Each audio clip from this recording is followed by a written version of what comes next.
Grace divorced Badejo, saying she couldn't trust him any longer. His shares in the church were dissolved and he was arrested for child abuse. This pastor performed real miracles, but Badejo was born into a poor family. But his circumstances never deterred him from doing the right thing. He was the type of child who would help his parents with the chores at home before heading out for school. While his parents did everything to ensure he got the best education they could afford, he still had to cater for himself in many ways. His parents always told him that education was his best bet to being financially independent. Badejo gained admission into one of the best universities in Nigeria to study mass communication and graduated at the top of his class. This was finally the time for him to reap the benefits of all his hard work. But applying to several companies proved fruitless. The jobs always went to someone with connections or were simply beyond his qualifications. Badejo had a girlfriend named Grace. They began dating during their university days, and even though they came from different social classes, Grace was always there to support him. Grace was from a middle-class family and never really lacked for anything she needed. She also finished her higher education with outstanding grades and quickly found employment at a law firm in the city. Badejo had to settle for the job of an attendant at a big multinational restaurant, and his salary could barely get him through the month. Thankfully, Grace handled most of their financial responsibilities since she earned more money between them. 3 years after graduating, Badejo was still yet to gain any meaningful employment. He had given up on fulfilling his dreams of taking care of his parents and building them their dream house at this point. Even though Grace never complained, he knew that the responsibility of taking care of both their financial needs was beginning to take a toll on her. He knew he needed to do something and needed to do it quickly. Badejo recently got word from the village that his sister was sick and needed some more money to perform a critical surgery. While Grace was able to help with the initial cost of Badejo's sister, Rebecca's medical bills, the cost of surgery was too much for even her. At this point, Badejo became desperate and began to pray even more. Badejo and Grace were strong in their Christian beliefs and always prayed about any problems they had. However, this time, Badejo felt like he was fighting a losing battle. One day, Badejo got a call that his sister was in a critical condition and was alone at home with her only son. Badejo quickly traveled back to his hometown to see his sister, not sure what to expect as the call sounded very urgent. Later that day, he came back home, joyous and enthusiastic. "I have been called, babe," he beamed. "The Lord has revealed to me my calling. I will start my own church." To Grace, he sounded delirious, but she could see that he meant every word he said. With him was a young boy, not more than 10 years old. "And who is this?" Grace asked. "Oh, that's my sister's son. I will be caring for him from now on. Don't worry, I will handle everything concerning his welfare from now on." Grace looked very confused. "How is your sister? Is she okay?" "Oh, yes, she's fine. The weirdest thing happened. She was dead for a while, and then I prayed for her and she came back to life. I kid you not." Grace could not believe her ears, but she had no reason to doubt her husband. The next couple of weeks, Badejo set out to build his church, acquiring funds from as many people as he could, with grace supporting him every step of the way. After a few months, his church was finally ready. He called it the Anointed Grace Citadel, or AGC for short. Grace still wasn't sure what the plan was, since she had never really known her boyfriend to be someone who was interested in leading a congregation. Badejo, on the other hand, was sure of it beyond a doubt. On the first few days after the church was open, not so many people were interested in going, especially since it was new and didn't really have any known affiliation with other churches. However, on the 5th Sunday after Badejo started his congregation, he called out for anyone with a serious medical problem to come to the front of the altar. Hesitantly, 3 women with chronically fatal diseases came forward. He asked them to face the congregation and tell them what their afflictions were, and they all did. One woman had cancer, another had kidney problems, and the third was given 2 months to live. After their revelations, Badejo came to them and placed his hand on their forehead, pronouncing them healed. "Go forth and be healed," he said for each of them. At first, no one believed that the women had been healed. Then one of the women screamed, saying she could no longer feel the lump in the left side of her torso.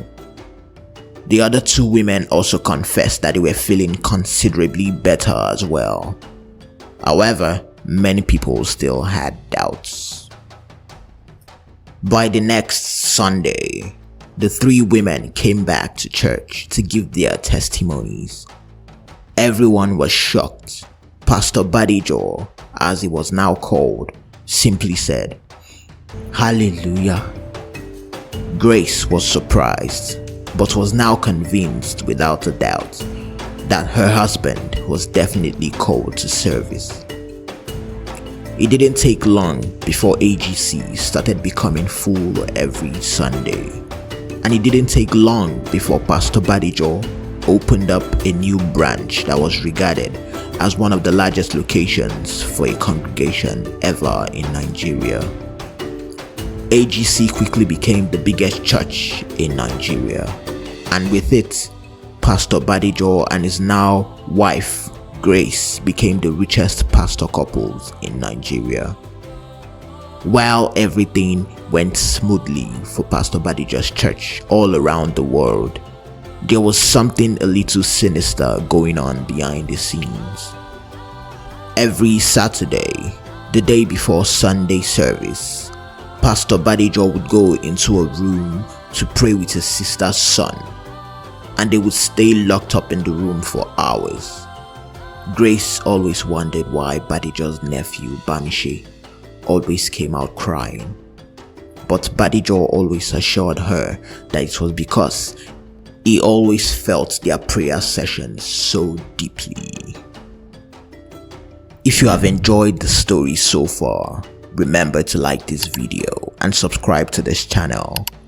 This goes a long way in helping us bring you more beautiful stories like this one. Thank you.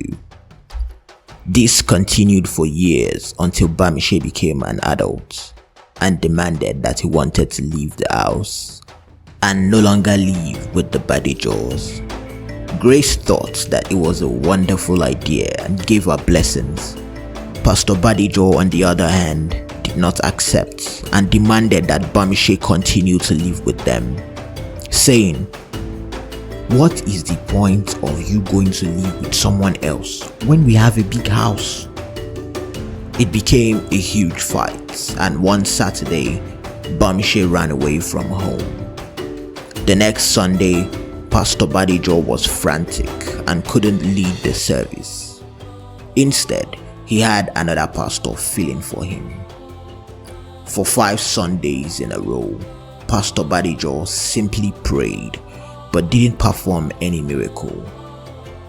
However, on the 6th Sunday, Bamishe attended the Sunday service, and during the testimony session, he said he had a testimony to give. Pastor Badejo tried his best to prevent him from taking the mic, but it was too late. Bamishe was already in front of the congregation. He narrated to the congregation the story of how his uncle came back to town when his mother was gravely sick, and on his arrival, his mother, Badejo's sister, had already died. However, something strange happened. When he, Bamishe, started crying, one of his teardrops touched the body of his mother, and she came back to life. At first, Badejo was not sure if this was truly a miracle, so he ran out to kill a rat that same evening and used some of Bamishe's tears that he kept in a small bottle to revive the rats, and the rats came back to life. Immediately Badejo saw this, he begged his sister to allow Bamishe follow him back to the city. However, once they were back in the city, Badejo built a church and used his tears as a source of miracles. He would smear his tears on his hands and touch people with the smeared hands, calling it a miracle from God. Every Saturday, Pastor Badejo would beat him until he cried. Eventually, it became harder for him to cry, and Badejo would have to cut him in various places for him to shed a tear. At some point, he started applying pepper and onions to the cuts to make him shed a tear.